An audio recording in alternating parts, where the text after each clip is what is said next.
थोड़ा सुन लो। तो वित्त मंत्रालय की बड़ी मजेदार स्थिति यह है, अब ध्यान दीजिए जो मैं आपसे बात कर रहा हूँ। वित्त मंत्रालय की सबसे मजेदार स्थिति यह है कि वहां धन की जितनी मांग की जाती है, वित्त मंत्रालय उतना पैसा नहीं देता। वो कुछ न कुछ कटौती कर लेता है ना बेटा। तो लोग क्या करते हैं, विभाग क्या करते हैं कि अपनी मांग को बढ़ा चढ़ा के रखते हैं। यानी जैसे 100 रुपया अगर चाहिए तो वित्त मंत्रालय से कहेंगे कि 500 चाहिए, ताकि घटा घटा के भी कम से कम उतना हमको मिल ही जाए जितना हमको उम्मीद है। जैसे कुछ बच्चे होते हैं ना, उनको पता है कि पापा से अगर 500 रुपया मांगे, वो अनुभव है पिछले वर्षों का, तो पापा देते हैं 100 रुपया। तो 100 रुपया काहे मांगेंगे? 100 रुपया चाहिए होगा तो मांगेंगे कितना? 500 रुपया, ताकि घटा वटा के 100 रुपया दे ही दे। तो कंपटीशन वह नहीं है बेटा कि आप आईएएस की तैयारी करो तो क्लर्क की नौकरी मिल ही जाए। हर दुनिया एकदम पृथक पृथक है। वनडे एग्जामिनेशन की अपनी स्पेशलिटी है, सिविल सर्विसेज की अपनी खासियत है। जैसे आप देखते हो वनडे और टेस्ट मैच, या 100 मीटर की दौड़ और मैराथन दौड़, ये दोनों दौड़ ही है, लेकिन दौड़ अलग अलग। 100 मीटर का गोल्ड मेडलिस्ट मैराथन में कोई मेडल नहीं जीत सकता, और मैराथन का मेडलिस्ट 100 मीटर में कहीं नहीं टिकेगा। तो ये कोई सीढ़ी नहीं है बेटा। तो उसकी तैयारी करो तो गिरते गिरते गिरते गिरते कुछ ना कुछ तो मिल ही जाएगा। ऐसा बिल्कुल नहीं होगा। जिस कंपटीशन की आपको तैयारी करनी है, पूरी हनक से पूरी ताकत से उसकी तैयारी करिए। और कंपटीशन आज की डेट में बेटा, मुझे नहीं लगता कोई छोटा है या कोई बड़ा है। एक बात मुझे बताइए पूरी ईमानदारी से, अभी लेखपाल की परीक्षा हो, क्या जो पीसीएस का इंटरव्यू दिया वो परीक्षा नहीं देगा? कौन छोड़ने वाला है बेटा? बच्चे सफाई कर्मचारी बनने के लिए नाले में घुस जा रहे हैं एमटेक कर करके, तो कोई छोड़ने वाला है? तो मुकाबला आपका किससे हो रहा है? उन बच्चों से जो टीसीएस वगैरह का इंटरव्यू दे रहा है, उससे आपका कंपटीशन हो रहा है, और आपको लग रहा है लेखपाल की परीक्षा। तो कोई परीक्षा छोटी बड़ी अब रही नहीं गई बेटा, हर बच्चे हर परीक्षा में शामिल हो जा रहे हैं। तो कहने का मतलब ये बेटा कि जो भी टारगेट आप बनाइए, पूरी जोर ताकत से, पूरी अपनी क्षमता से काम करिए। और ये जरूरी नहीं है कि आप सफल हो ही जाएंगे, ये कटु सत्य है जो हम आपको बता रहे हैं, किसी गलतफहमी में ना रहे। लेकिन एक काम हम कर सकते हैं बेटा, जो हमारे हाथ में है, वो ये कि हम पूरी क्षमता, पूरी निष्ठा और पूरी ईमानदारी से अपना काम करें। बाकी आगे जो होगा देखा जाएगा। लेकिन ये तो आपके हाथ में है ना, ये आप करिए। लेकिन ये बिल्कुल जरूरी नहीं बेटा कि आप सफल हो ही जाए, क्योंकि अगर जरा भी भटके, लक्ष्य से जरा भी विमुख हुए। एक दिन मैंने आपको एक बात बोला था, आपने ध्यान नहीं दिया, आप ध्यान देते नहीं हो, समस्या यह है। मैंने आपसे कहा था कि सफल होने के लिए दो चीजों की नितांत आवश्यकता है। पहला मैंने कहा था कि विल टू पार्टिसिपेट, यानी भाग लेने की इच्छा, और दूसरा मैंने कहा था एबल टू पार्टिसिपेट, भाग लेने की योग्यता। तो दो बातें हैं। आईएएस बनने की इच्छा, इसमें से किसकी नहीं है? मुझे लगता है सबकी है। तो आईएएस बनने की इच्छा सबकी है, लेकिन आईएएस बनने की योग्यता है कि नहीं है, ये भी मायने रखेगा। खाली इच्छा से आपकी सब कुछ पूर्ति नहीं होने वाली है। वरदान थोड़ी मांगना है ना, ये सब कुछ अपनी मेहनत से लेना है बेटा। तो चलिए शुरू करते हैं बेटा। तो जहां आपको छोड़े थे हम वहीं से शुरुआत करते हैं। अब कुछ नए बच्चे हमको दिख रहे हैं, कुछ नए चेहरे दिख रहे हैं, तो 2 मिनट में बेटा हम आपको ब्रीफ करते हैं और फिर हम आते हैं। एक्चुअल में हम लोग एस्ट्रोनॉमी पढ़ रहे हैं बेटा, खगोल विज्ञान पढ़ रहे हैं, जिसमें आपको मैंने बताया था कि हमारे ब्रह्मांड का निर्माण कैसे हुआ, आखिरकार पूरा यूनिवर्स बना कैसे होगा। तो इसपे सारे वीडियो हैं बेटा, जाके देखिएगा, जो आपका ऑफिशियल यूट्यूब चैनल है ना अभ्युदय वाला, उस पर उपलब्ध है। 12 तो थोड़ा रिवाइज कर लेते हैं। उसमें बताया गया था एक बिग बैंग हुआ, महाविस्फोट हुआ, है ना बेटा? कब हुआ? परसों? अरे परसों नहीं हुआ। कब हुआ था? लगभग 14 अरब वर्ष पहले हुआ, है ना बेटा? जिसके परिणाम स्वरूप पूरे हमारे ब्रह्मांड का निर्माण हुआ, जिसमें कुछ बड़ी बड़ी इकाइयां बनी, जिनको हम लोग गैलेक्सीज कहते हैं। फिर हम लोग गैलेक्सी पे भी बात की कि आखिर गैलेक्सी क्या होती है बेटा। तो बताया कि गैलेक्सी कुछ नहीं है, हाइड्रोजन गैस के विशाल पुंज है ना बेटा। फिर हम लोगों ने तारे के निर्माण की बात किया, आखिरकार तारों का कैसे निर्माण होता है। आप बताओ बेटा, तारों का जीवन क्या है, लिखा है तो था, किसी को याद आ रहा है कि तारे का जो पूरा जीवन क्रम है सुपरनोवा तक, वो क्या क्या है? नहीं नहीं नहीं, वो मैं नहीं बोल रहा हूं। जैसे किसी तारे के निर्माण से लेके और तारे के समापन तक कुछ चरण से तारा गुजरता है, कुछ उसके फेजेस होते हैं, जो फेजेस आपको लिखाए गए थे।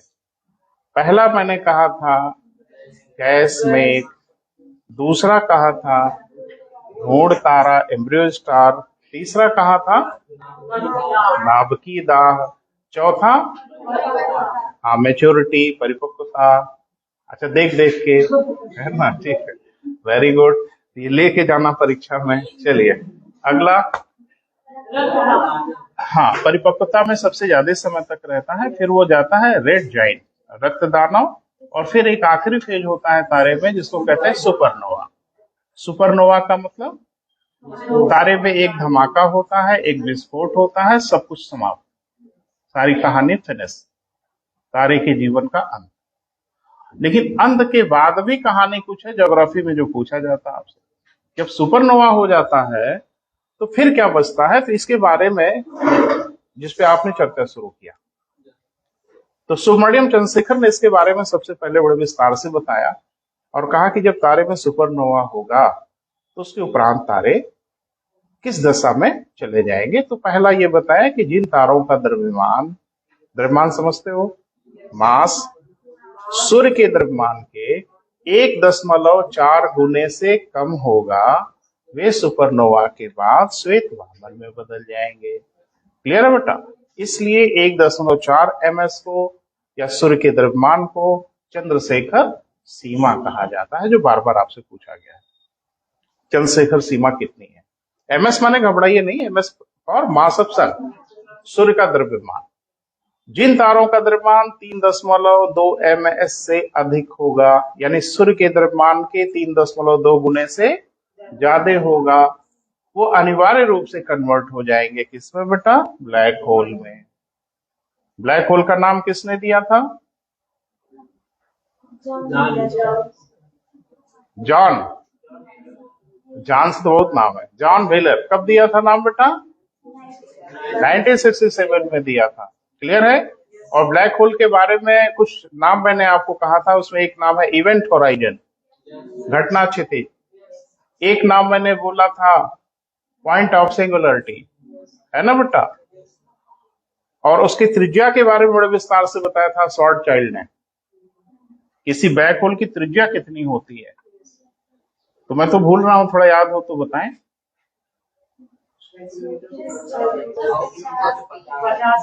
6 किलोमीटर से 85। आगे हेडिंग हम लोग बना लिए हैं, कौन सा बेटा? सौर परिवार या सोलर सिस्टम। बात करेंगे आज इसी पे।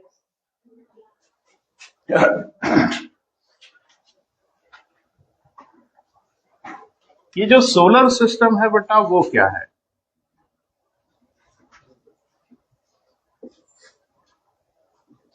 जिसको हिंदी में हम लोग कहते हैं सौर तंत्र, या हम लोग कह देते हैं क्या बेटा? सौर परिवार। क्लियर है? तो थोड़ा सा बात इस पे ये करेंगे बेटा कि आखिरकार तारे कैसे बने, अच्छा बुरा कुछ क्लियर हुआ, ब्रह्मांड कैसे बना वो भी थोड़ा सा क्लियर हुआ। लेकिन थोड़ा ये समझने का प्रयास करते हैं बेटा कि आखिरकार ये ग्रह वरह कैसे बने होंगे। एक बात जरूर है बेटा कि अगर ये है तो बने तो होंगे। देखो, किसी चीज के बारे में एक बात ध्रुव सत्य है, ये अगर घर है तो बना होगा।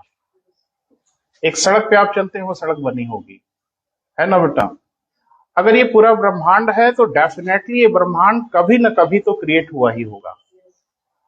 धरती एक ग्रह है, ऐसे तमाम ग्रह है, तो ये ग्रह कभी न कभी तो बने ही होंगे। लेकिन हम मनुष्य हैं बड़े तार्किक, जान ऐसे छोड़ते नहीं। तो इसका दो ही उपाय था। जब हम लोग धर्म ग्रंथों के आधार पे अपने जीवन को चलाते थे, बहुत तार्किक नहीं थे हम लोग।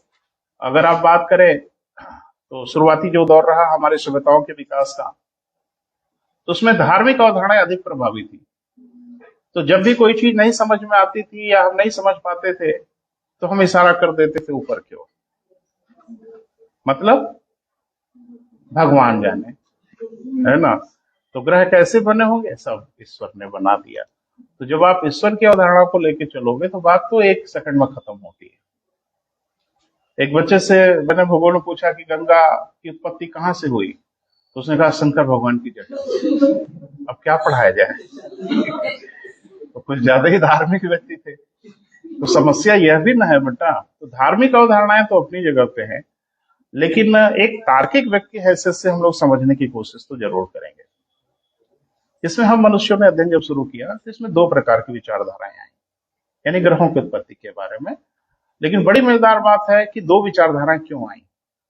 अगर कोई चीज सही है तो एक विचारधारा होनी चाहिए, और एक से अधिक विचारधाराएं अगर उपलब्ध हैं तो इसका मतलब है कि कुछ तो गड़बड़ है। कौन सही है कौन गलत है अब ये कहना बहुत मुश्किल है। थोड़ा ध्यान से देखिए, ग्रहों की उत्पत्ति के बेटा दो सिद्धांत हैं जिसको माना जाता है कि आखिर ग्रह कैसे बने होंगे। बने तो होंगे, बोल नहीं रहे बेटा। तो ग्रह अगर बने होंगे तो कैसे बने होंगे, इसको लेके दो प्रकार की विचारधाराएं हैं। एक को हम लोग कहते हैं अद्वैतवादी, माने मोनेस्टिक थ्योरी। इसको क्या बोला जाता है बेटा, मोनेस्टिक थ्योरी। मोनो माने एक होता है, उसी से बना है मोनेस्टिक थ्योरी। अद्वैत माने, अरे हिंदी का शब्द है बेटा, द्वैत माने 15 ठो, द्वैत माने दो, अद्वैत माने एक, यानी जिसका दूसरा ना हो। एक सिद्धांत को हम लोग क्या बोलते हैं बेटा, अद्वैतवादी सिद्धांत। तो एक को क्या कहते हैं, द्वैतवादी सिद्धांत। अब मुझे लगता है नाम से ही कहानी समझ में आ रही है। तो द्वैतवादी सिद्धांत को कहते हैं ड्यूअलिस्टिक थ्योरी। डुअल क्या कहते हैं बेटा, ड्यूअलिस्टिक थ्योरी। तो ग्रहों की उत्पत्ति के बारे में जितने भी विद्वान हैं पढ़ेंगे बेटा, क्योंकि ये पूछा जा रहा है आपसे। पिछले वर्ष के पेपर को देखिए तो इसमें यदा कदा क्वेश्चन पूछ रहे हैं, तो थोड़ा हम भी देखेंगे, तैयार होकर चलेंगे, पूछेंगे तो बताएंगे। तो एक सिद्धांत कौन सा है बेटा, अद्वैतवादी, और एक सिद्धांत है क्या, द्वैतवादी। नाम लेके पूछेगा। ऑटो स्मिड इंटरस्टेलर डस्ट हाइपोथेसिस किस प्रकार का सिद्धांत है। अच्छा, आपको क्या लगता है कि आपसे पूछेगा कि सबसे बड़ा ग्रह कौन सा है या सबसे छोटा ग्रह कौन सा है। गया जमाना आप, है ना बेटा, कंपटीशन बड़ा टफ हो रहा है, तबाही मचाएंगे। और ये सब अगर पूछे ना, इतने छोटे छोटे बच्चे बता देंगे आज के। तब बच्चे एकदम तैयार है भैया, तो थोड़ा सा एडवांस बढ़िए बेटा, समझने की कोशिश करिए। इसमें दो सिद्धांत ज्यादा प्रचलित है, और इसमें भी सिद्धांत दो ही हम बात करेंगे, हैं तो बहुत। बस सिर्फ आपको याद रखना है कि सिद्धांत का नाम दिया किसने, और ये जो सिद्धांत अद्वैतवादी है कि द्वैतवादी, बस इतना सा। सिद्धांत डिटेल में नहीं जाना है, क्योंकि सामान्य अध्ययन पढ़ना है। सामान्य अध्ययन में थ्योरी पे बात नहीं होती, व्यवहार पे ज्यादा बात होती है ना बेटा। शुरुआत करें, लिखना शुरू करो बेटा। ग्रहों की उत्पत्ति के विषय में, ग्रहों के उत्पत्ति के विषय में सिद्धांतों को दो भागों में विभाजित किया गया। ग्रहों के उत्पत्ति के विषय में सिद्धांतों को कितने बेटा, दो भागों में विभाजित किया गया, दो भागों में बांटा गया। और एक सूचना के साथ बेटा आगे हम बढ़ रहे हैं, हमेशा ध्यान रखिए। अभी बहुत दूर चलना है बेटा आप लोगों को, अभी शुरुआत हुई है आपकी, सफर लंबा है ना। Higher competition specially civil services तैयारी करने के लिए जो मेरा अब तक का अनुभव है आजमगढ़ में, यहाँ वहां जहां जहां मैंने पढ़ाया, कि आपका उत्साह हमेशा बना रहना चाहिए। यानी जिस दिन आप निराश होना शुरू हुए उस दिन कहानी खत्म। एकदम मुस्कुराते हुए, उत्साहित बनते हुए आपको पढ़ना है, और पढ़ाई को सेलिब्रेट करना है, इंजॉय कर। मैं 20 साल से ही पढ़ा रहा हूँ खड़े होके, 20 साल हो गए, इसमें कुछ लोगों की उम्र होगी उतनी, तो मेरा उत्साह तो मुझे नहीं लगता घट गया, आज भी पूरे उत्साह से पढ़ाता हूँ। तो उत्साह आपका घटना नहीं चाहिए, पहली शर्त। दूसरा कि असफलताओं से तो घबराना भी नहीं चाहिए, क्योंकि असफलताएं तो मिलेंगी ही मिलेंगी बेटा, ये तो तय है कि आप सुपर ह्यूमन नहीं हो कि पहली बार आईएएस परीक्षा दी और इंडिया टॉप करते हैं। तो असफलता आपको मिलेगी, उसके लिए मेंटली तैयार रहिए और अपनी हर असफलता से फिर से ताकत उठाइए, फिर से शक्ति गेन करिए। देखो, हम 5 बार असफल होंगे वरना सफल एक बार होना है, और वही अंत हो जाएगा। तो थोड़ा असफलता का भी मजा लिया जाए, उसको भी इंजॉय किया जाए। तो घबराइए नहीं बेटा, धैर्य से, इत्मीनान से, पूरे उत्साह से और पेशेंस से कि हाँ हम तैयारी करेंगे और देखते हैं कितना वक्त लगता है। जिस दिन आप ये सोच लेंगे उस दिन वक्त भी नहीं लगेगा। वैसे कुछ लोगों को बहुत जल्दी आईएएस बनना होता है। एक बच्चा मेरे यहाँ आया, इंटर में पढ़ रहा था, अभी परीक्षा दे रहा था, और 2-3 दिन का मामला है। कहा कि मुझे आईएएस बनना है सर। उनका बिल्कुल बना जा सकता है। कहा जल्दी से जल्दी कितने दिन में बन सकता, तो अच्छा लगा। हाँ, कहा जल्दी से जल्दी, तो मैंने कहा भी कितनी उम्र है तुम्हारी? कहा कि मेरी उम्र है अभी 17 साल। तो मैंने कहा कि बेटा पहले तो ग्रेजुएशन करना होगा, तो 3 साल ग्रेजुएशन जोड़ लिया, 17, 18, 19, 20 साल। कहा कि ग्रेजुएशन के बाद परीक्षा भी नहीं देना, हमका नहीं 21 साल होना है। कहा बताइए, 1 साल बर्बाद हो जाएगा हमारा। हम कहा जी बेटा 1 साल बर्बाद हो जाएगा। तो कहा ग्रेजुएशन के बाद फिर 1 साल के बाद आईएएस बन पाएंगे। हम कहा। तो उसने एक बड़ा सुंदर सा प्रश्न मुझसे पूछा, वो आपके साथ शेयर कर रहे हैं। तो उसने कहा कि पढ़ने के अलावा भी कोई रास्ता है? तो मैं तो घबरा गया भैया कि पढ़ने के अलावा कौन सा रास्ता ये ढूंढ रहा है। तो हमने कहा कि हाँ, पढ़ने के अलावा भी रास्ता है, पढ़ाई के अलावा भी आप आईएएस हो सकते हो। तो कहा यही तो कोई नहीं बता पा रहा था, आप बताएं। इसलिए लोग बता भी रहे थे कि सर जरूर बताएंगे। हम कहा बिल्कुल मैं बताऊंगा। कहा सर जल्दी बताइए वो रास्ता। हमने कहा कि तुम हिमा दास जैसा परफॉर्मेंस कर लो, तुमको डिप्टी एसपी बना दिया जाएगा, है ना। अरे भाई वो हरभजन सिंह जैसा क्रिकेट खेल लो, पंजाब पुलिस की एसपी बना दिया जाएगा। तो कहा खेल वेल तो हमको आता नहीं। हमको पढ़ाई आपको आती नहीं, खेलना आपको आता नहीं, और बनना है आईएएस, उससे नीचे कोई कंप्रोमाइज नहीं। तो कहा कि और कोई तरीका? हम कहा एक और है तरीका। कहा वही वाला बताइए। हमने कहा परीक्षा का फॉर्म भरिए, उम्र हो जाए तो, और जिस दिन परीक्षा हो उस दिन किसी को परीक्षा देने जाने मत देना, अकेले परीक्षा देना। अगर औकात है तो करके दिखाना। पूरे भारत में रोक लेना सबको कि कोई परीक्षा देने नहीं जाएगा, खौफ से, डर से, जैसे भी हो, अकेले परीक्षा देना, सिलेक्शन होगा तुम्हारा। कहा ये भी नहीं कर पाएंगे। हम कहा अब भाग जाओ यहाँ से तो। ठीक है, पढ़ नहीं पाओगे, खेल नहीं पाओगे, जो मैं बताया वो नहीं कर पाओगे, तो बनोगे आईएएस तो भागो यहाँ से, कहीं और जाके ढूंढो। तो बेटा सबसे आसान वाला काम यही है जो आप कर रहे हैं, इससे आसान काम कोई और नहीं है ना बेटा। चलिए शुरुआत करिए। दोनों का नाम लिखा बेटा, 2 भागों में। पहले को क्या कहेंगे? हाँ, अद्वैतवादी। क्यों इसको पहले हम बोल रहे हैं? क्योंकि ये सिद्धांत पहले आया, ये 18वीं शताब्दी में आया। यानी ये जितने सिद्धांत दिए गए, कौन सा बेटा? अद्वैतवादी। ये सभी सिद्धांत कब दिए गए बेटा? 18वीं शताब्दी में दिए गए। हम सन भी बताएंगे सबका। क्योंकि आपको पता है कि ये 18वीं शताब्दी में हमारा ज्ञान विज्ञान कहाँ था। जरा भारत में आप आइए ना, 18वीं शताब्दी में आप कहाँ थे? तो दुनिया भी ऐसी ही रही होगी, तो ज्ञान विज्ञान बहुत विकसित नहीं था।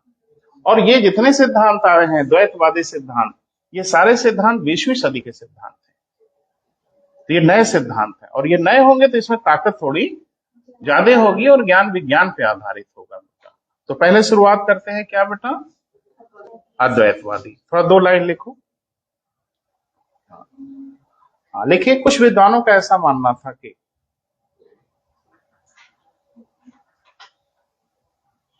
कुछ विद्वानों का ऐसा मानना था कि हमारे सौर परिवार का निर्माण या हमारे सौर परिवार का जन्म किसी एक ही वस्तु से हुआ।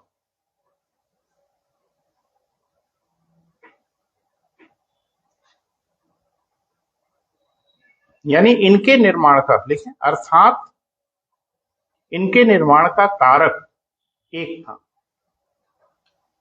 माने एक चीज से यह सब हुआ बेटा, अर्थात इनका कारक क्या था बेटा? एक। क्लियर है? कहीं डाउट हो बेटा तो जबरदस्ती मत ठूसो अपने दिमाग में। कहीं आपको विचलन महसूस हो तो आप बात करो कि सर हमको थोड़ा दिक्कत महसूस हो रही है, क्योंकि यहां जो कुछ भी आना चाहिए आपके दिमाग में स्वाभाविक आना चाहिए, नेचुरल। कोई जोर जबरदस्ती से दिमाग में नहीं ठूसना है, कुछ भी दिमाग में आने दीजिए चीजों को। और उसमें अगर कहीं बाधा उत्पन्न हो रही है कि सर ये थोड़ा खटक रहा है, टीचर से बात करिए, मैं हूं चाहे कोई हो। क्लियर है बेटा? अभी तक तो ठीक है। लोगों ने बताया कि ग्रहों का निर्माण ऐसे ऐसे हुआ होगा, है ना बेटा? तो इसमें पहला क्या था बेटा? इन लोगों का कहना था कि जो ग्रह जितने भी बने होंगे उनके निर्माण का जो कारक था, फैक्टर था, वो एक था। और मुझे लगता है अब कहानी समझ में आ रही है। द्वैतवादी में इन लोगों का कहना होगा कि निर्माण का फैक्टर एक नहीं दो था। इस आधार पर लोगों ने बताया। तो इसमें दो लोगों का नाम बड़ा महत्वपूर्ण है बेटा, तो नाम लिख लीजिए। हाँ, लिखे। कांट, इमैनुअल कांट पूरा नाम था। कांट के वायव्य राशि परिकल्पना, गैसियस हाइपोथेसिस,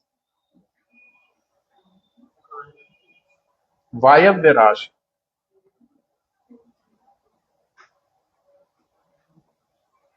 ठीक है? तो कांट ने एक परिकल्पना दिया बेटा जिसका नाम था क्या? वायव्य राशि परिकल्पना।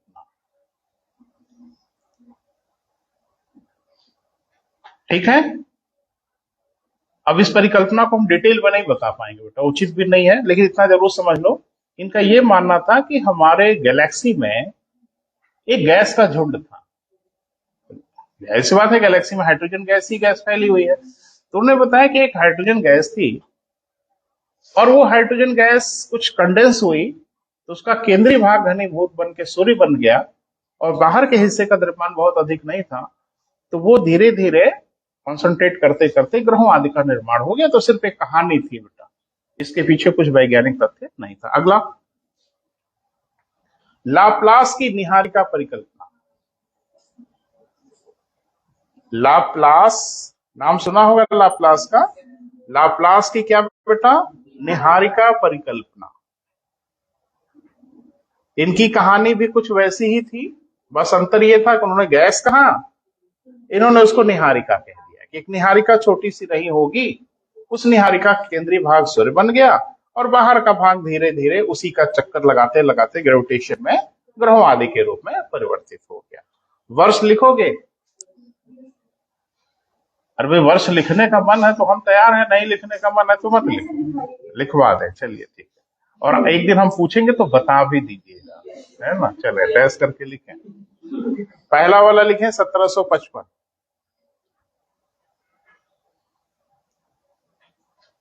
पहला वाला माने कांट की वायव्य राशि परिकल्पना 1755। दूसरा लाप्लास की जो निहारिका परिकल्पना है वो 1796 की है, सन 1796। तो मुझे लगता है उस समय ज्ञान विज्ञान तो बहुत आगे नहीं था बेटा, जो कुछ था वो दिमाग में जो खुराफात मची वो बता दिया। ज्यादा भरोसेमंद है बेटा ये वाला। कौन सा? द्वैतवादी। अगला लिख लें, द्वैतवादी परिकल्पना।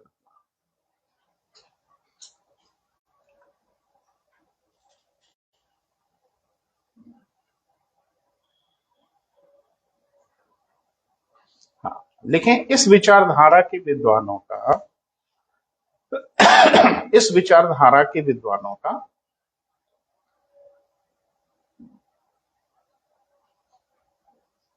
ऐसा मानना है कि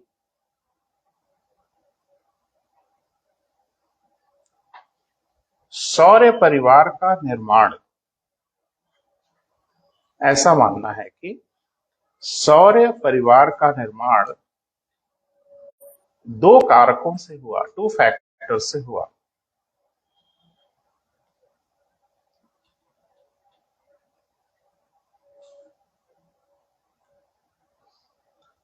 अच्छा, एक चीज है बेटा, वो सब आपके सिलेबस में नहीं है, लेकिन थोड़ा सा सुनो। ब्रह्मांड में एक बड़ी मजेदार बात देखी है, बहुत इंपॉर्टेंट। कहा गया कि जितने भी तारे आपको दिखते हैं वो सब बाइनरी स्टार है। हर तारा दो दो तारे के पेयर में है, जोड़े में है। इसको बाइनरी स्टार बोला जाता है। बड़ी मजेदार बात है कि हमारे सूर्य का पार्टनर नदारत है, यानी हमारे सूर्य का जो बाइनरी स्टार है वो नजर नहीं आता। तो वो कहाँ गया भाई? जब पूरे ब्रह्मांड में दो दो तारे का एक समूह बना हुआ है, बाइनरी स्टार है, तो हमारे सूर्य का जो जुड़वा वाला भाई है वो किधर गया? तो कहा कि वही मर गया, उसी की कुर्बानी हो गई। ठीक है? और उसी की कुर्बानी से ये सब हो गया, कुछ लोगों ने ये भी बताया। तो थोड़ा अच्छा, एक चीज बताऊं, सूर्य के उपरांत जो हमारे सबसे पास का तारा है, क्या नाम है उसका? भाई सबसे पास का तारा तो डेफिनेटली सूर्य है, इसमें कोई शक नहीं है। लो, इसमें भी कुछ डाउट लग रहा है क्या भैया? अगर सूर्य के अलावा कोई पृथ्वी के पास का होता तो वही हमारा सूर्य देवता होता। तो धरती से सबसे पास का तारा तो डेफिनेटली सूर्य है बेटा, तभी तो इतना चमकता है। और दूसरा होता तो वो इससे चमकता, तो सूर्य है। लेकिन सूर्य के बाद भी कोई हमसे पास का तारा होगा? जी बेटा, जोर से बोलो ना बेटा। इतने छोटे छोटे बच्चे रटे हैं, सबको पता होगा, बोल नहीं रहे हैं। प्रॉक्सिमा सेंचुरी कितनी दूरी पर है? तो आपको क्या लगा था प्रॉक्सिमा सेंचुरी रट के काम चल जाएगा? मैंने क्या बोला था आपसे, वही पूछेंगे, लेकिन कुछ अपने अंदाज में पूछेंगे और वही तबाह करेंगे आपको। प्रॉक्सिमा सेंचुरी है, कोई बता पाएगा कितनी दूरी पर है लगभग?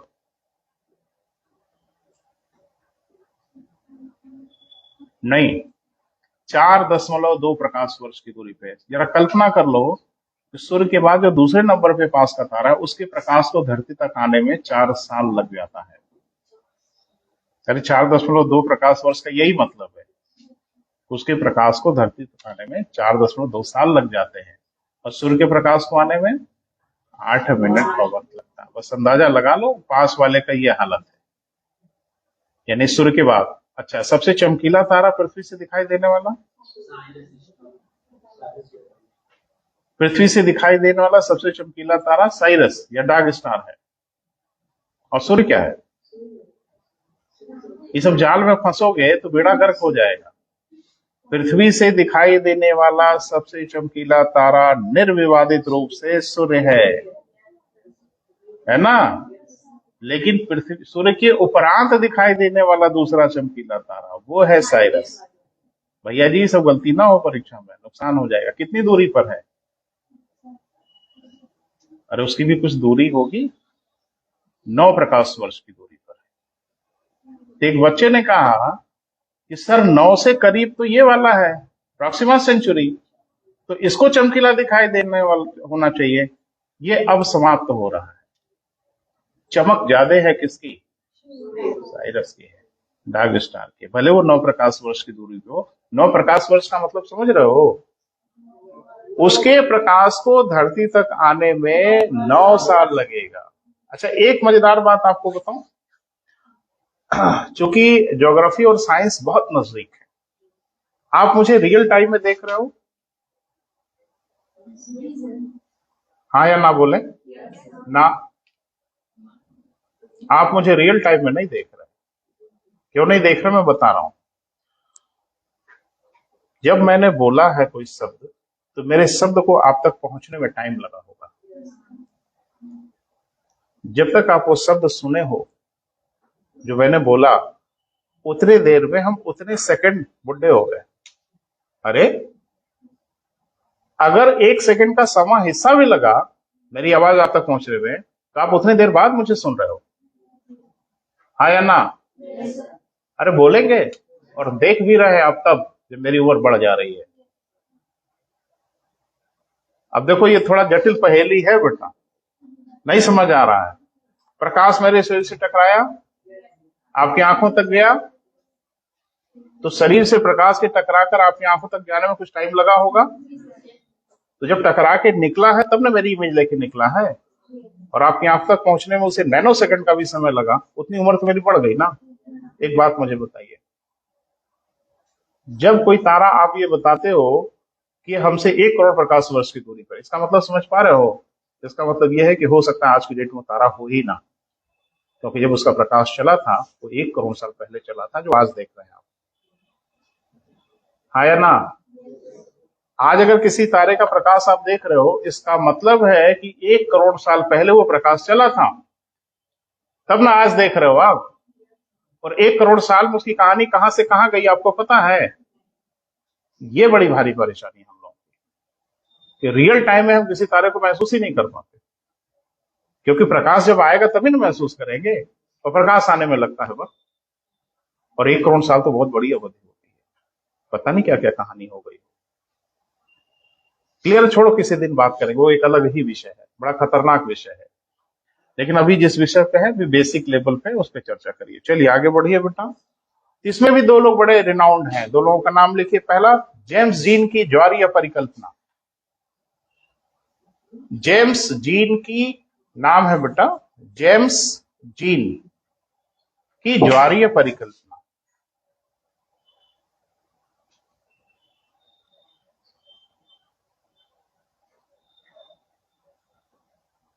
तो ये थोड़ा सा हम व्याख्या करेंगे बेटा, क्योंकि ये सिद्धांत कब का है बेटा? ये 20वीं सदी के सिद्धांत है। तो 20वीं सदी के सिद्धांत है तो थोड़े वैज्ञानिक होंगे। क्लियर है? चलिए वर्ष लिख लो, 1919। अच्छा, लिखना ही बहुत जरूरी हो तो बोलो, ताबड़तोड़ लिखवाते। लग तो रहा है एकदम पेन उन लेके रेडी हो कि वो शब्द निकले नहीं कि बस उतार दें कॉपी से। नहीं नहीं, सुन लो। आपको पता है कि सूर्य स्थिर है या घूमता है? सूर्य अपने स्थान पे रुका है या घूमता घामता है?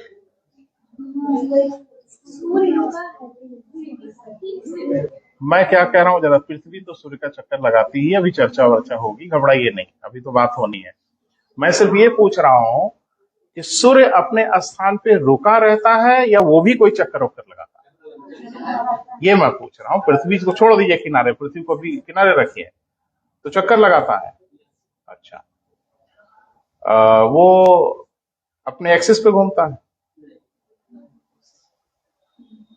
जैसे धरती अपने एक्सिस पे भी घूमती है, सूर्य के चारों ओर भी घूमती है। तो हम ये जानना चाह रहे हैं, क्या सूर्य अपने स्थान पे रुका हुआ है या वो भी अपनी एक्सिस पे लट्टू जैसा घूमता है? कुछ है क्या मामला? जी बेटा, हाँ वेरी गुड, ये आप बिल्कुल सही बोल रहे हो। आकाशगंगा के चारों ओर चक्कर लगाता है और लगभग 25 करोड़ वर्ष का समय लग जाता है। इसको हम लोग क्या बोलते हैं? कॉस्मिक ईयर कहते हैं। ये चक्कर लगाता है। मैं ये पूछ रहा हूँ कि अपने एक्सिस पर भी घूमता है?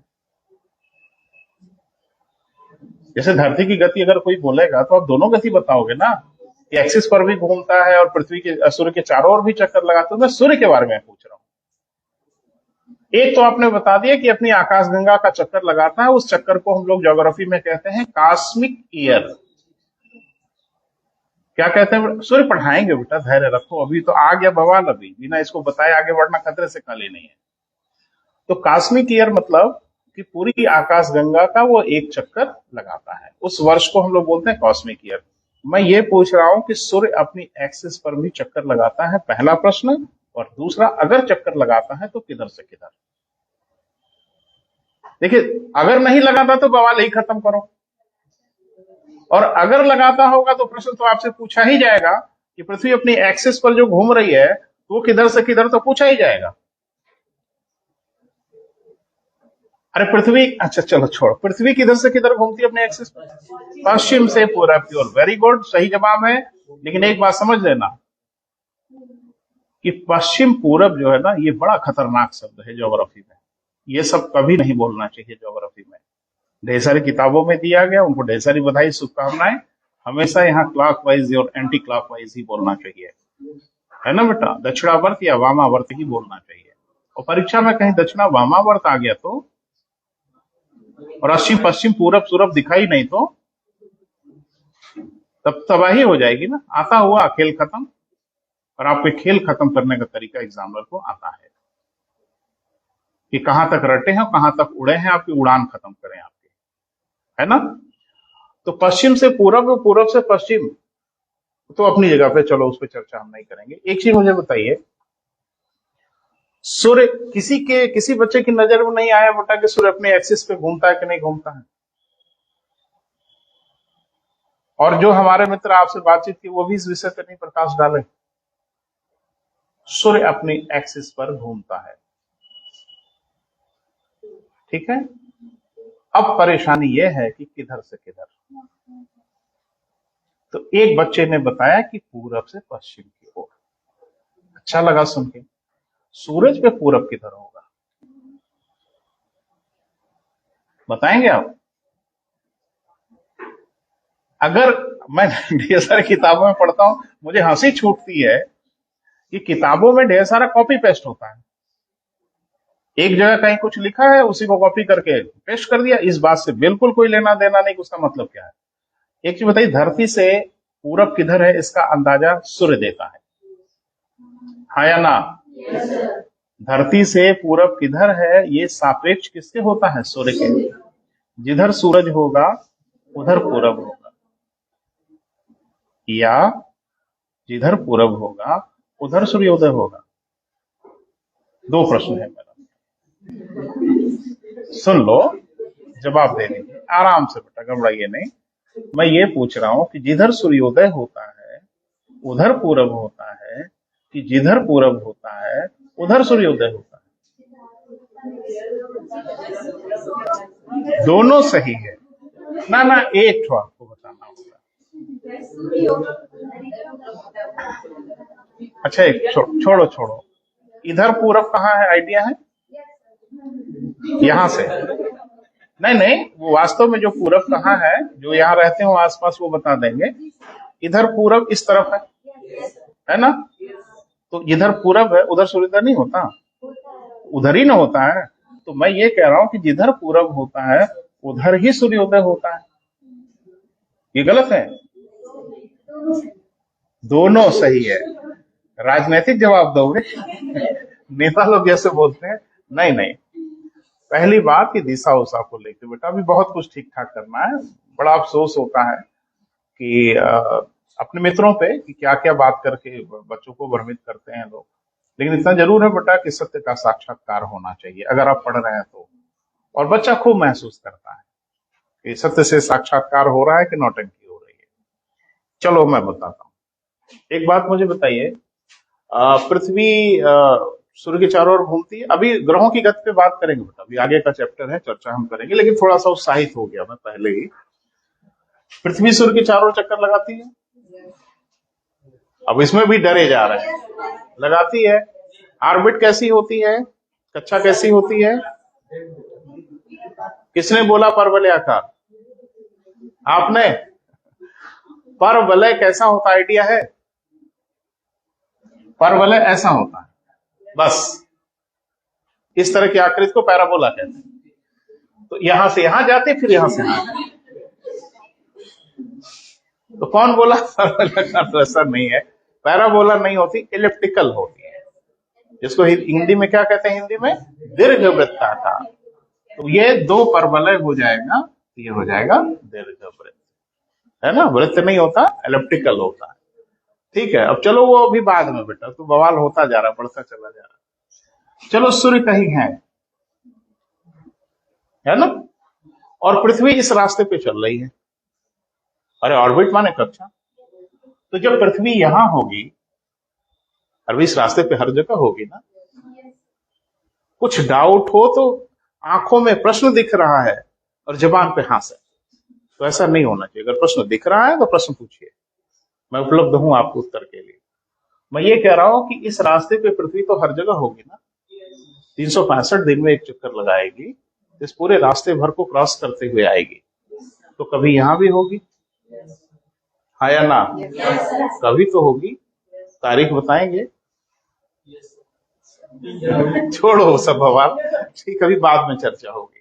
तो कभी यहां होगी, कभी यहां होगी, और कभी यहां होगी और कभी यहां होगी, कूद कूद के नहीं होगी। मैंने साइमल्टेनियस है लेकिन चार जगह के पोजीशन को मैंने पकड़ लिया, है ना। अब जरा मुझे बताओ कि जब पृथ्वी यहां होगी तो किधर पूरब होगा?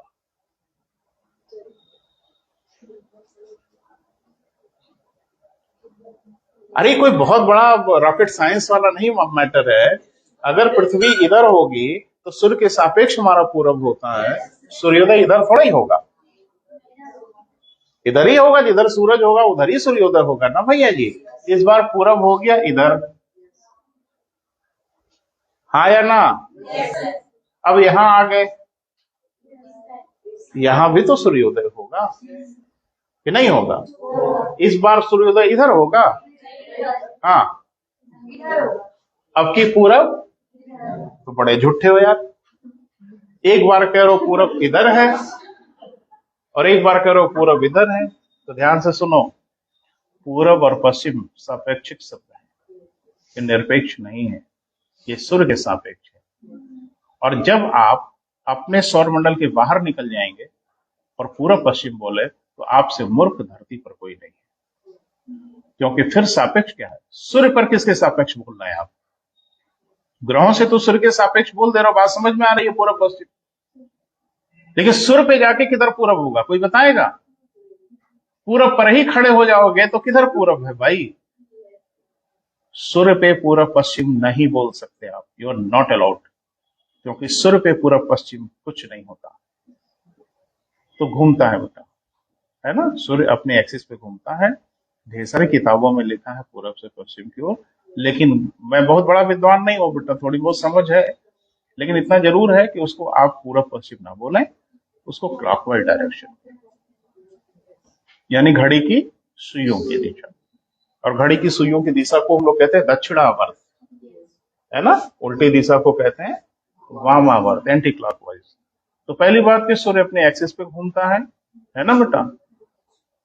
लेकिन असली प्रश्न तो अभी रही गया कि सर एक्सिस पे अगर घूमता है तो कुछ समय तो लगता हो। अरे पृथ्वी अपने एक्सिस पे घूमती तो कुछ समय लगता है, कितना समय लगता है? आज एकदम मौन व्रत धारण करके आए हो क्या? नवरात्र भी आगे शुरू होने वाला, आज ही से व्रत हो गए? अब बोलो जोर से। पृथ्वी अपनी एक्सिस पर घूमती है, आया ना? घूमती है, एक चक्कर लगाती है, कितना समय लगता है? कौन? अरे यार मेरी नाक में दम मत करो, स्पष्ट बोलो, मैं इसीलिए ठीक ठाक करने के लिए खड़ा हूं यहाँ पे। एक चक्कर लगाने में पृथ्वी को अपने एक्सिस पे कितना समय लगता है? जल्दी बोलिए।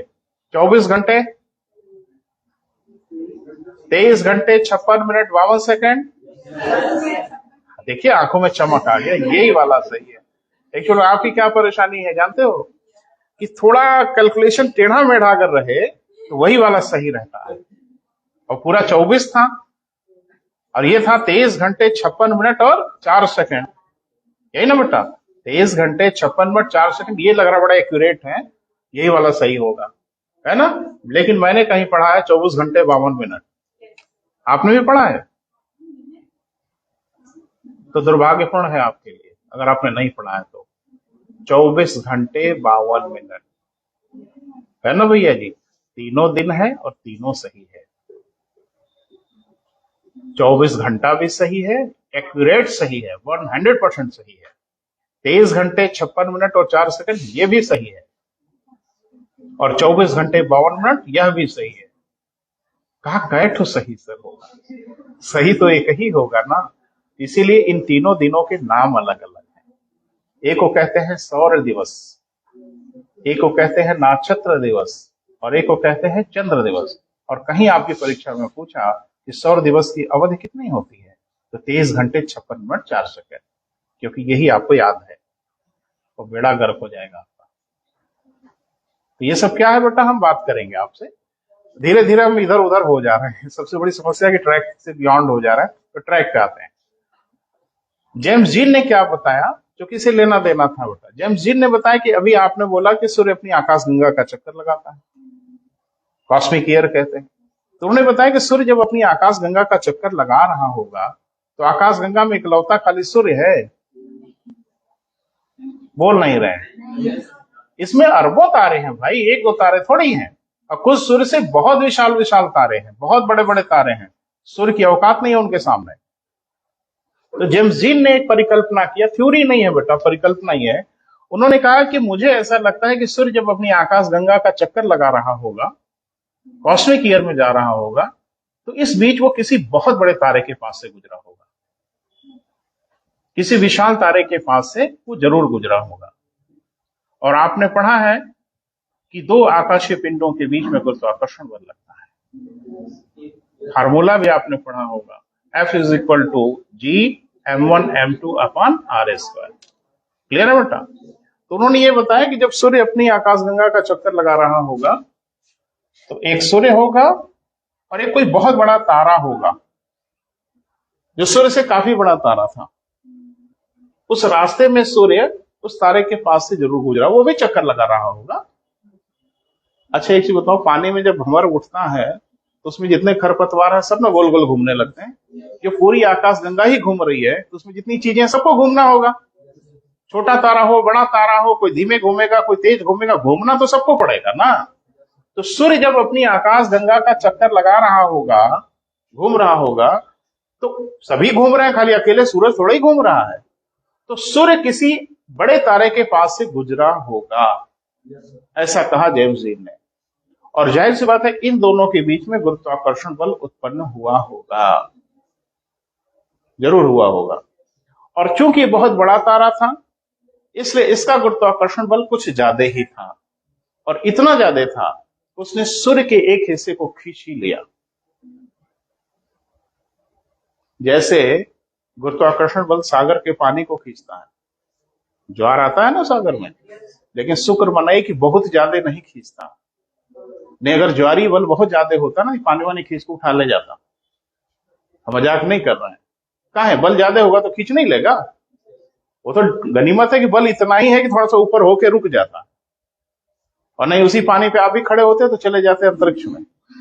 बहरहाल तो ये जरा देखो, तो उन्होंने कहा कि इसने तारे ने इस सूर्य पे गुरुत्वाकर्षण बल लगाया, क्योंकि सूर्य गैसों का एक पुंज है, बाकी तो कुछ है नहीं, इसलिए खिंचाव हो ही जाएगा।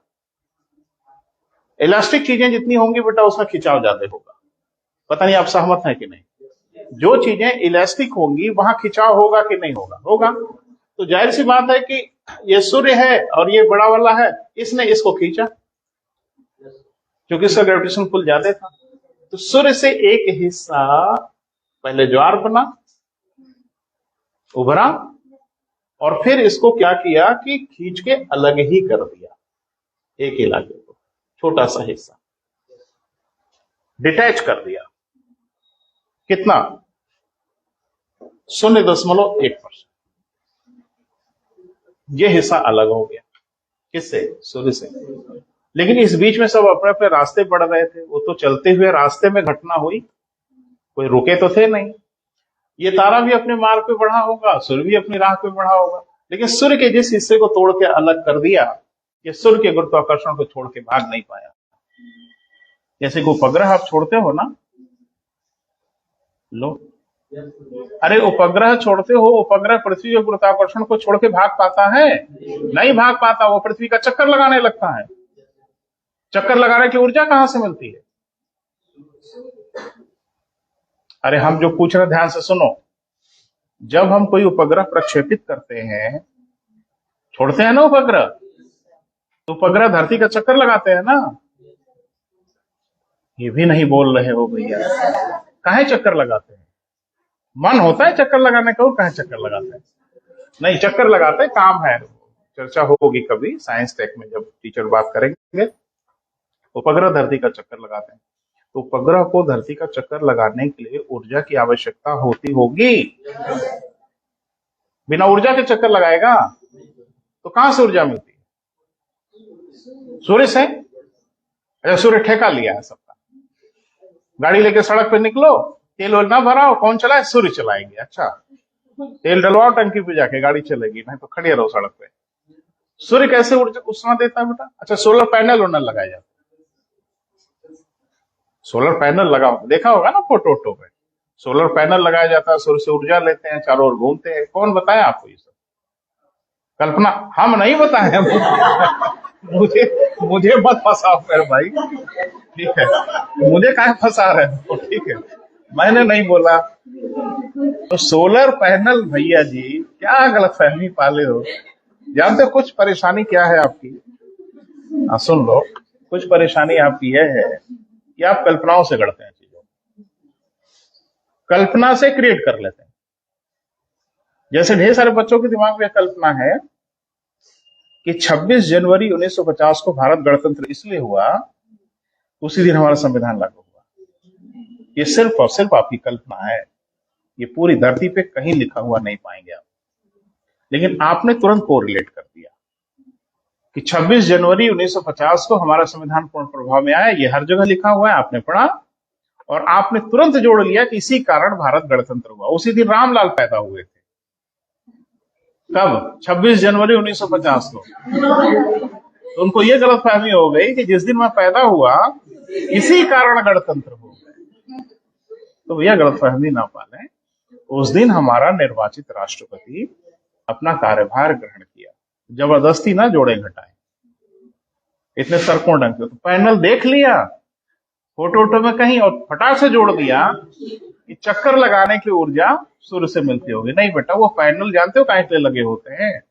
उपग्रह में ढेर सारे कैमरे लगे होते हैं, ढेर सारे डिवाइसेस लगे होते हैं, विद्युत यंत्र लगे होते हैं, उनको ऊर्जा चाहिए होती है। वो सूचनाओं को धरती तक भेजते हैं, ट्रांसमिट करते हैं। आपके एक मोबाइल में बैटरी जरूरत पड़ती है, वहां नहीं पड़ेगी। तो उस इलेक्ट्रॉनिक जो डिवाइसेस हैं उनको वो ऊर्जा देने के लिए, चक्कर लगाने के लिए थोड़ा ही है। चक्कर वो खुद ब खुद लगाता है। चंद्रमा पे सोलर पैनल लगा है, हाँ या ना? नहीं? तो फिर वो चक्कर क्यों लगाता है धरती का? पृथ्वी पे सोलर पैनल लगा है जो सूर्य का चक्कर लगाती है। ये चक्कर गुरुत्वाकर्षण बल से उत्पन्न होता है भैया जी। और उपग्रह छोड़ दो, सोलर पैनल छोड़ दो, आपको हमको ले जाकर वहीं छोड़ देना, वैसे ही हाथ फैलाए उपग्रह की तरफ से चक्कर लगाओगे, वहीं चक्कर लगाओगे, कुछ नहीं होगा। ठीक है, खाना पीना मिले चाहे ना मिले, चक्कर लगाते रहोगे। तो ऊर्जा आपको सोलर पैनल से मिल रही है भैया जी? नहीं नहीं, गलत बात है। तो जरा मैं जो बोल रहा हूं ध्यान से सुनो। ये हिस्सा जो अलग हुआ, ठीक है बेटा, तो अलग तो हो गया उपग्रह जैसा, लेकिन ये सूर्य के गुरुत्वाकर्षण को छोड़ के भाग नहीं पाया, सूर्य ने धर लिया। मेरा हिस्सा कहां भाग रहे हो? नहीं भागना है। तो क्या करना है? मेरा चक्कर लगाओ। तो ये इसका चक्कर लगाने लगे। जेम्स जीन ने कहा कि जो हिस्सा टूट के अलग हुआ उसका नाम होगा फिलामेंट। एक्चुअली फिलामेंट तो हम लोग बल्ब के वायर को कहा करते थे, लेकिन जेम्स जीन ने कहा कि दहकता हुआ गर्म सा जो हिस्सा टूट के अलग हुआ, इसी को हम नाम देंगे क्या बेटा? फिलामेंट। और यही फिलामेंट ठंडा होके अब चूंकि सूर्य से तो अलग हो गया, ऊर्जा की सप्लाई बंद हो गई, तब तो धीरे धीरे उसको ठंडा ही होना होगा ना। और वो धीरे धीरे ठंडा होते होते घनीभूत होता गया, डेंस होता गया, और इस तरह से ग्रहों का निर्माण हो गया। गुस्सा लग रही है? तो जेम्स जीन से पूछो जाके, हमसे क्या पूछ रहे हो भाई? उन्होंने जो बताया मैं उसको बता रहा हूं। आप इसे सहमत होइए मत होइए, मुझे कोई लेना देना नहीं। हो सकता मैं भी सहमत ना हूं, लेकिन जेम्स जीन ने जो कहा वो मुझे बताने की जिम्मेदारी है। लिख लो 2 लाइन। हाँ लिखें। वर्ष लिखा है बेटा? 1919 था, लिखें। जेम्स जीन ने बताया कि जब सूर्य अपनी आकाश गंगा का चक्कर लगा रहा था, तो जेम्स जीन ने बताया कि जब सूर्य अपनी आकाश गंगा का क्या बेटा चक्कर लगा रहा था, तो वह किसी बड़े तारे के समीप से गुजरा होगा। वह किसी बड़े तारे के कहां से बेटा? समीप से, पास से गुजरा होगा।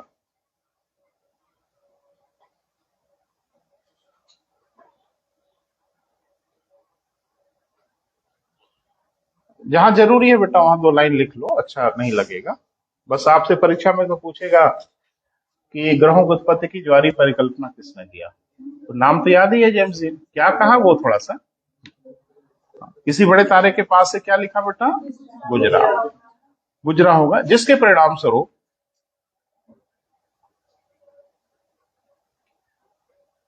सूर्य पर गुरुत्वाकर्षण बल उत्पन्न हुआ होगा।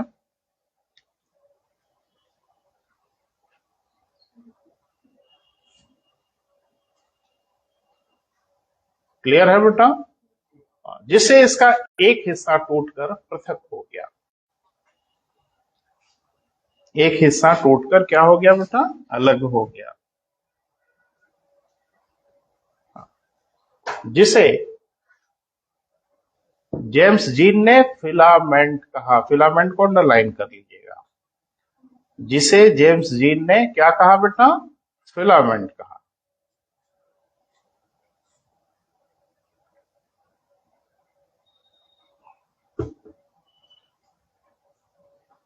ऐसे शब्दों को बेटा अंडरलाइन कर लिया करो, है ना, ताकि रिवाइज करते समय नजर जरूर पड़े। जेम्स जीन ने क्या कहा बेटा? फिलामेंट कहा। लिखें, यह फिलामेंट सूर्य के गुरुत्वाकर्षण को नहीं छोड़ सका,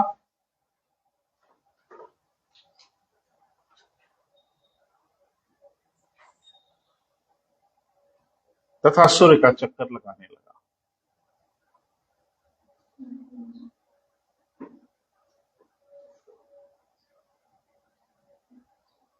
सूर्य का क्या बेटा? चक्कर लगाने लगा। ठीक है।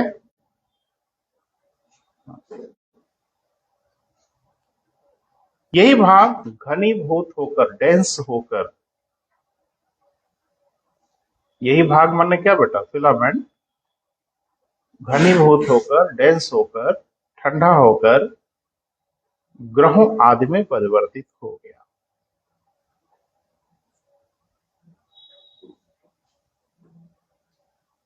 ग्रहों आदि में परिवर्तित हो गया।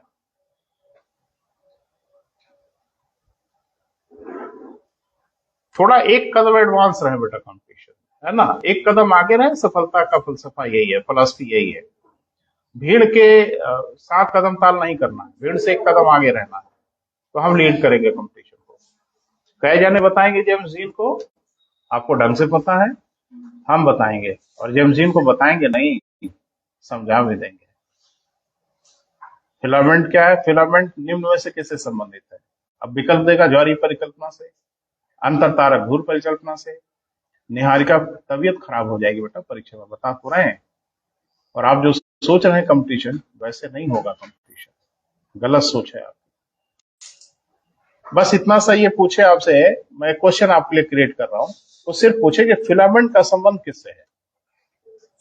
ए, अंतर तारक घूर्णन परिकल्पना, ज्वारीय परिकल्पना, निहारिका परिकल्पना और गैसियस परिकल्पना। खराब क्वेश्चन है। ठीक ठाक लोगों की तबीयत अच्छी हो जाएगी, और ये वही बता पाएंगे जिन्होंने सघन अध्ययन किया है, और वन लाइनर वाले लूसेंट वालों के बस का नहीं इसको बता पाए। हाँ, जब ये पूछ लेगा तो याद कर लोगे। जब ये कंपटीशन में पूछ लिया जाए एक बार, तो इसका उत्तर याद कर लोगे, दोबारा वो नहीं पूछेंगे, फिर नए डिजाइन से पूछ लेंगे। हो तो यही रहा ना चूहा बिल्ली का खेल। पहले वो क्वेश्चन दाग रहे हैं, फिर अगली बार आप याद करके जा रहे हो, विद्वान हो जा रहे हो, और अगली बार फिर दूसरे ढंग से हमला बोल रहा है। वो होता है ना कि जैसे भीड़ में आपने देखा होगा कि एक आदमी बैठा है, 4-6 बदमाशी करने वाले उसके बगल में बैठे, तो सर में ऐसे करता है, उधर से फिर एक दिया। यही हो रहा है आपके साथ। एक थप्पड़ इधर से दिया तो उधर देख रहे हैं, तब तक उधर से दिया एक थप्पड़। तो ऐसे करोगे बेटा तो थप्पड़ खाते रहोगे। बेहतर यह है कि चौकन्ना रहो, सर घुमाते रहो, तभी बात बनेगी। चलो आगे बढ़ो। हो गया बेटा? एक नोट बनाइए, एक नोट लिखिए। 1929 में,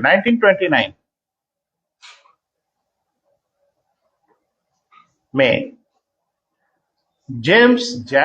में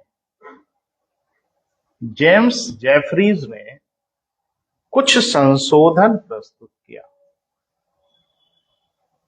जेम्स जेफरीज ने कुछ संशोधन प्रस्तुत किया। ध्यान रखना बेटा, ये जो कुछ हम पढ़ा रहे हैं सिविल सर्विसेज को टारगेट करके, यानी कल को आपको आईएएस की परीक्षा देनी हो तो आप तकलीफ में ना पहुंचे, है ना। लेवल थोड़ा सा अपर करके आपको बता रहे हैं। हो गया। आगे, अंतर तारक धूल परिकल्पना, आराम से लिखिए बेटा। अंतर तारक धूल परिकल्पना।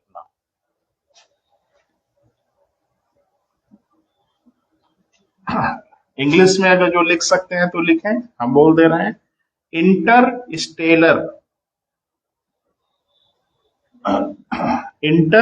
Stellar dust hypothesis.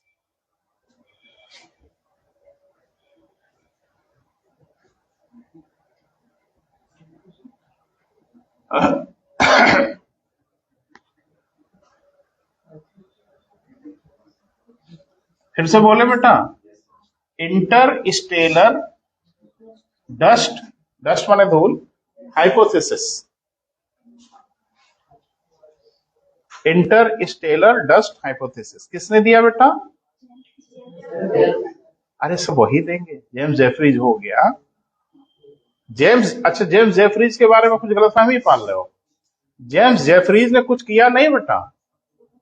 James gene की जो परिकल्पना थी उसमें कुछ उनको कमियां समझ में आई, उन्होंने उसको बता दिया। कोई नया सिद्धांत उन्होंने नहीं दिया, यानी ज्वारीय परिकल्पना में उन्होंने अपना सहयोग दे दिया।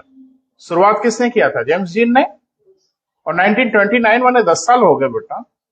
अरे 1919 में सिद्धांत आया था, 1929 में इनको कुछ कमियां समझ में आई, तो इन्होंने कहा कि भाई इसको थोड़ा सा ठीक कर लीजिए। तो अंतरस्टेलर डस्ट हाइपोथेसिस थोड़ा ही है, ये सिद्धांत अलग है। और इस सिद्धांत को दिया ऑटो स्मिड ने। मैं लिख रहा हूं बेटा, स्पेलिंग टेढ़ा मेढ़ा है।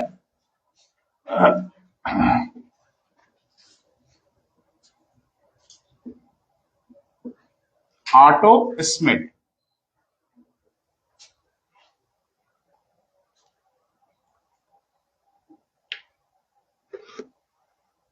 ये क्वेश्चन सिविल सर्विसेज में पूछ लिया, इसलिए नहीं पढ़ा रहे कि सिविल सर्विसेज में पूछ लिया, हम पिछले 20 साल से पढ़ा रहे हैं। पूछे चाहे बाढ़ में जाए, अब पूछेंगे नहीं तो जाएंगे कहाँ।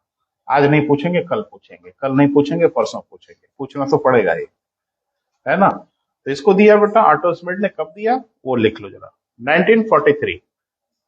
तो मुझे लगता है सबसे नया वाला यही है बेटा, 1943।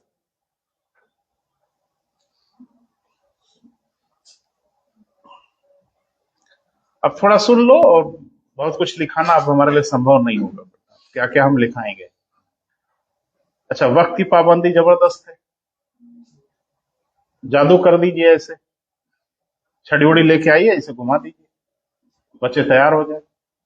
एक एक कदम फूंक फूंक के आगे बढ़ना होता है, और बच्चों की मानसिकता को ध्यान में रखते हुए, और हंसाते हुए, गुदगुदाते हुए, मुस्कुराते हुए, ये बड़ा जरूरी है। और बोझिल अगर हो गए ना तो समझो सब खेल खत्म हो गया, कोई मतलब नहीं बनेगा। तो हर मोर्चे पे लड़ना है और जल्दी करना है। 3 दिन में पूरा भूगोल पढ़ा दीजिए। तो पढ़ाना हो तो मैंने कहा था ना एक दिन, फिर वो टोपी वोपी लगा के आते, रंग बिरंगे कपड़े पहन के और छड़ी वड़ी लेके, चलिए भूगोल तैयार हो गया जी, हो गया। ऐसे नहीं होगा, और ऐसे होने लगा तो पूरी दुनिया ही आईएएस होती है ना। हाँ, सब आईएएस हो जाते हैं, कोई पीछे सोता ही नहीं। और टाइम लगेगा, वक्त लगेगा, पढ़ने में भी और पढ़ाने में भी, है ना बेटा। चलिए, तो जैसे मैंने बोला था ना बेटा कि एक बाइनरी स्टार, ये लेटेस्ट कॉन्सेप्ट है। बाइनरी स्टार का वैज्ञानिक भी आश्चर्यचकित है कि जितने तारे दिखते हैं उनका एक जुड़वा तारा है सबका। ये हमारे सूरज का जुड़वा वाला कहाँ गया? वो तो नहीं है। तो ये माना गया कि जुड़वा तो गया मतलब प्रस्थान कर गया, यानी उसका अंतिम संस्कार हो गया, खेल खत्म हो गया। तो जाहिर सी बात है उसमें सुपरनोवा हुआ होगा, और सुपरनोवा हुआ होगा तो उसके ढेर सारे पदार्थ विस्फोट से उड़ गए होंगे, है ना। और सूर्य ने सबको समेट लिया। तो 2 तारों के बीच की जो धूल है, डस्ट है, इसको उन्होंने डस्ट कहा। यानी जो सुपरनोवा हुआ होगा तो डस्ट फैल गई होगी बाइनरी स्टार का, एक तारे का जो विस्फोट से खत्म हुआ, उसको समेटा गया, और उसी से ग्रहों का निर्माण हो गया, ऐसा कहना है ऑटो स्मिड का। क्लियर है बेटा? तो इसको लिखेंगे नहीं विस्तार से, या लिखना चाहो तो लिख लो, मुझे कोई आपत्ति नहीं है। क्या करना है बेटा, नाम याद रखना, सिद्धांत का नाम किसने दिया, थोड़ा आगे बढ़ना है कब दिया। क्योंकि जेम्स जीन ने पहला वो कहते हैं ना कि द्वैतवादी सिद्धांत की शुरुआत किया उन्होंने कहते हैं ना शुरुआत कर दिया, विंडो खोल दिया, तो इसलिए उनका नाम बड़ा जरूरी था, उसको मैंने बताया। लेकिन सबने कहा कि दो तारों की प्रतिक्रिया हुई। ये क्या कह रहा है एडवर्टाइजमेंट कि दो तारों की प्रतिक्रिया ही हुई, एक तारा खत्म हुआ, उसकी धूल से सूर्य ने ग्रेविटेशन ने पकड़ लिया और उसको कंसंट्रेट करके ग्रहों आदि का निर्माण कर दिया। क्लियर है? चलो थोड़ा आगे बढ़िए, छोड़ दीजिए अब इसको, बहुत रिसर्च मत करिए, नहीं यही रह जाएंगे हम लोग। आगे बढ़े। ये तो हो गया बेटा कि ग्रह कैसे बने। अब बने चाहे नहीं बने, हम उसको ही लेना देना। लेकिन विद्वान लोगों का ये कहना है, एक जने कह रहे हैं अद्वैतवादी, एक जने कह रहे हैं द्वैतवादी, तो आपस में पहले निपट लो, आपस में पहले आप ही लोग फैसला कर लो कौन वाला सही है, तो हम लोग उसको याद करें। तो फैसला तो अभी तक हो नहीं पाया, लेकिन एक बात तो तय है कि ये जो सिद्धांत थे बेटा कौन, अद्वैतवादी, ये पुराने थे और द्वैतवादी सिद्धांत नए हैं। तो कहा जाता है कि संभावना सही होने की इन्हीं लोगों की जाते हैं, यानी दो चीजों से बना होगा। लेकिन अब तक हम 100% श्योर नहीं है कि ग्रहों का निर्माण कैसे हुआ होगा। ये सबकी अपनी अपनी सोच है। कल को आप भी कोई सपना अपना देख के सोच बता दीजिएगा, हम लोग पढ़ाने लगेंगे, है ना। ये कोई वैज्ञानिक तथ्य प्रमाणित नहीं, लेकिन लगभग लगभग सत्य के नजदीक है। अच्छा, अब थोड़ा ये देखते हैं कि हमारे सौर परिवार के साहब लोग कौन कौन है। बन तो गए, तो सौर परिवार के जो माननीय सदस्य हैं वो कौन कौन लोग हैं। क्लियर है बेटा? शुरुआत करें। अच्छा, कभी बौने ग्रह का नाम सुना? बौना ग्रह, ऐसे मत देखो बेटा, रिस्पॉन्ड करो। सुना है नहीं सुना है, हम तो सुनाने के लिए आए हैं। सुने हैं। कौन बौना ग्रह है? कोई है काठू बौना ग्रह? बौना मने छोटा, नाटा, है ना, 12। कोई बौना ग्रह है? बुध बौना ग्रह है, शुक्र, प्लूटो बौना ग्रह है। कै ठो बौने ग्रह है? 9 ठो। चलो बवाल है बहुत, ठीक है। 5 है बेटा, पांचों का नाम हम लिखाएंगे। एक तो प्लूटो हो गया, एक सेरस है, एक मैकमैक है, एक एरिस है ना, हेमियो है। ऐसे 5 ग्रह हैं, पांचों का नाम रट लीजिएगा, भलाई इसी में है आपके, है ना। क्योंकि हाँ, बिल्कुल, क्योंकि संख्या बहुत कम है, 5 है, पांचों का नाम याद कर लीजिएगा, तकलीफ में डाल देगा इनमें से कौन सा बौना ग्रह है या नहीं है। ठीक है, खाली एक तो याद करके गए हैं कि प्लूटो बौना ग्रह है। वेरी गुड, स्वर्ण पदक मिल जाएगा आपको, इसमें कोई शक नहीं है। चलिए आगे बढ़िए। हाँ, लेकिन हम लोग सोलर सिस्टम ही पढ़ रहे हैं ना बेटा, तो थोड़ा सा इन सदस्यों का परिचय कर लीजिए। लिखें, सौर परिवार में 8 ग्रह है।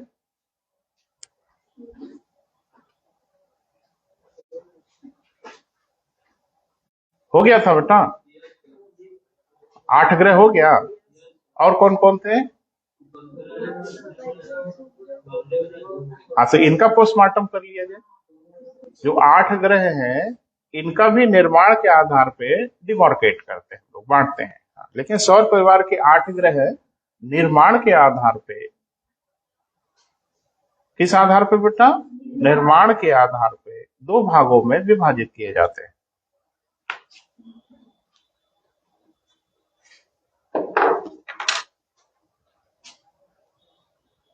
सब बहुत इंपॉर्टेंट है बेटा, प्लीज याद रखिएगा, काम आएगा। हंसी मजाक तो हो ही रहा है, लेकिन सबसे जरूरी है युद्ध भूमि। ये सब कुछ जो हो रहा है वहीं के लिए हो रहा है। तो जितने भी ग्रह हैं बेटा, प्लेनेट हैं, इनको हम लोग 2 भागों में बांट लेते हैं। 8 ग्रह हैं, पहले 9 थे, हम यही 9 पढ़ाते रहे हैं, हम 2003 से पढ़ा रहे हैं, यहीं खड़े होके 9 ग्रह पढ़ाया है। अभी 8 बोलते हैं। एक हमारे पुराने मित्र आ गए, हाँ, कहे सर आज मैं बैठ जाऊं, हम कहा बैठ जाइए, और जैसे मैंने कहा 8 ग्रह, कहा कि अरे सर आप झूठ बोलते हैं हमको तो आपने 9 पढ़ाया था, इन लोग को 8 क्यों पढ़ा रहे हैं? भैया जी हम इंटरप्रिटेटर थोड़े ही हैं। अभी वो बोलेंगे 7 ग्रह, हम 7 पढ़ाएंगे। वो कहते हैं कोई ग्रह है ही नहीं, हम कहते हैं नहीं भैया आप तो गलत बोले थे। तो हम जो कहेंगे भैया वो पढ़ाएंगे। अच्छा, ये प्लूटो को ग्रहों से साइंस कब बाहर किया गया? 6 में। काहे?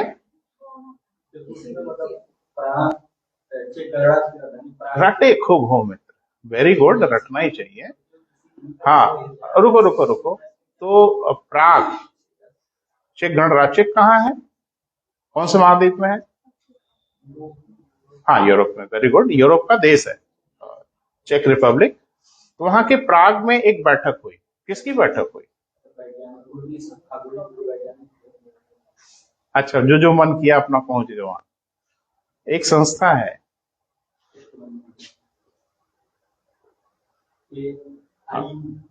AIU, international union, astronomical international union. ये क्या है? ये मन नहीं होता पढ़ना, यही तो करना है बेटा, यही तो चूक जा रहे हैं आप, यही चूक हो रही है आपकी। जब आपने प्लूटो को पढ़ा कि ग्रहों की श्रेणी से बाहर किया गया, और आपके समय में एक नाम आ गया AIU, तो आपको तुरंत AIU का पोस्टमार्टम कर देना चाहिए था। तो यही चूक रहे हैं। ये कब बनाया गया? इसका मुख्यालय कहाँ है? हेडक्वार्टर कहाँ है? ये काहे नहीं, तथ्यात्मक चीज है, कोई जरूरी थोड़ी कि टीचर पढ़ाए। आप पल भर में इसको ढूंढ सकते हैं। इसका मुख्यालय पेरिस में है, फ्रांस में है। 1919 में इसे बनाया गया है ना बेटा। और यही जो भी राय व्यक्त करते हैं पूरी दुनिया के लिए मान्य होता है। इन्होंने ही 1930 में प्लूटो को ग्रह कहा।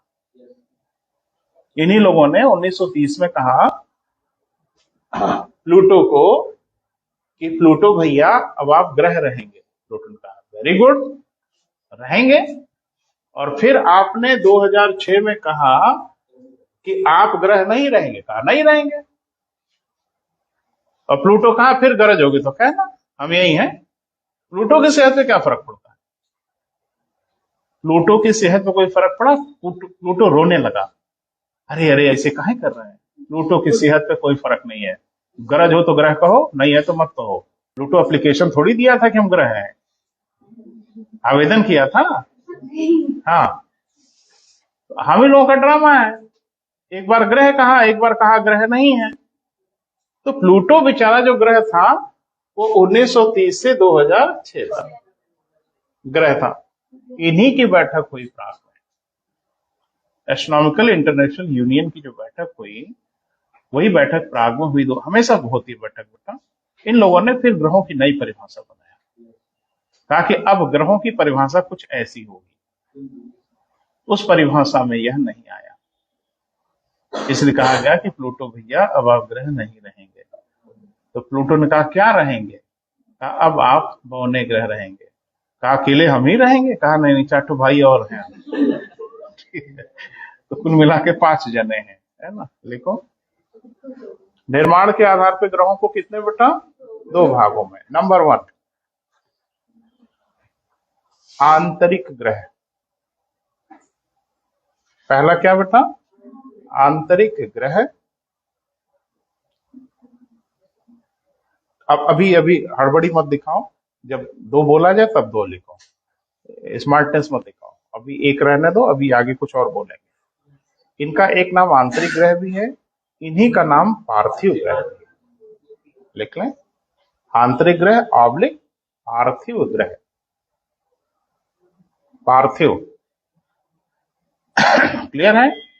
जैसे आप लोग देखते हैं किसी की डेथ हो जाती है तो कहते हैं पार्थिव शरीर दाह संस्कार के लिए ले जाया जा रहा है, वहां भी पार्थिव शब्द प्रयोग करते हैं। पार्थिव माने होता है भौतिक, यानी जैविक से बदल गए भौतिक में। कल तक जैविक थे, जैविक मतलब सांस वांस चल रही थी, अब भौतिक हो गए। तो अगर इन ग्रहों को पार्थिव कहा जा रहा है तो इसका क्या मतलब है? थोड़ा जोड़ घटा के, ये भौतिक अवस्था में। एक बात ध्यान से सुनो, ये जिनको हम लोग पार्थिव ग्रह कहेंगे ये सारे के सारे ग्रह ठोस रूप में है, सॉलिड फॉर्मेट में है। इनकी अपेक्षाकृत डेंसिटी ज्यादा है, इनके घनत्व ज्यादा है, जिसमें सबसे अधिक घनत्व हमारी पृथ्वी का है 5.5 क्यूबिक सेंटीमीटर, 5.5 ग्राम क्यूबिक सेंटीमीटर सबसे अधिक हम ही लोगों का है। और हम ही लोगों का नहीं है, जितने आंतरिक ग्रह हैं सबका घनत्व अधिक है। भारी पदार्थों से निर्मित हैं, ठोस रूप में हैं, आकार में छोटे हैं। इनकी या तो उपग्रह नहीं है या तो बहुत कम है। अरे बुध का कोई नहीं है, शुक्र भी कोई नहीं है, पृथ्वी के इकलौते हैं मामा। बचपन से तो यही बताया गया, मामा है, चंदा मामा है ना।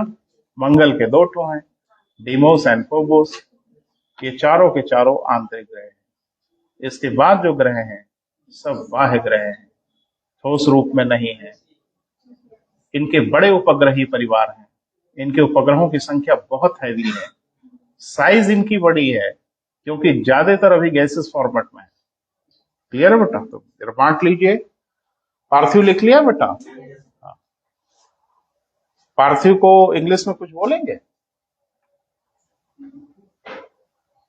आजकल एक खेल हो रहा है आपके साथ परीक्षा में, उसको भी जान लीजिए। हाँ, इनर कहेंगे, वेरी गुड। आंतरिक इनर कहेंगे। पार्थिव को अब वो कर क्या रहे हैं आजकल परीक्षा में, अंग्रेजी वाले नाम को हिंदी में लिख दे रहे हैं, और कई ढेर सारे बच्चे उसी में शहीद हो जा रहे हैं, क्योंकि हिंदी वाले नाम पे तो बहुत क्लियर है। टेरेस्ट्रियल प्लेनेट कहा जाता है, टेरेस्ट्रियल लिख दें। हाँ तो बोल दिया करिए ना कि अंग्रेजी सर हमारी बहुत अच्छी है, बस हम समझ जाएंगे।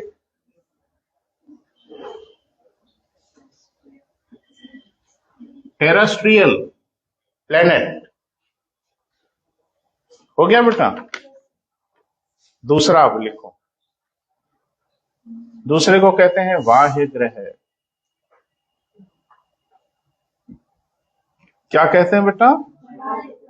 बाह्य ग्रह भी कहते हैं, और इसको जोवियन ग्रह भी कहते हैं। क्या कहते हैं बेटा? जोवियन। जोवियन इंग्लिश का शब्द है, लेकिन हिंदी इंग्लिश दोनों में लिखिए। हाँ, ये भी है बेटा, जोवियन ग्रह, जोवियन प्लेनेट। हो गया बेटा? अब फिर से हेडिंग बना लीजिए, आंतरिक ग्रह। अखिलेश जी आइए, आंतरिक ग्रह। तो आज बेटा यही समाप्त कर रहे हैं, ठीक है? इससे पहले क्लास वास छोड़ के भागो आप, तो मैं पहले ही रोक लेता हूं, ठीक है? बोर तो नहीं हो गए थे?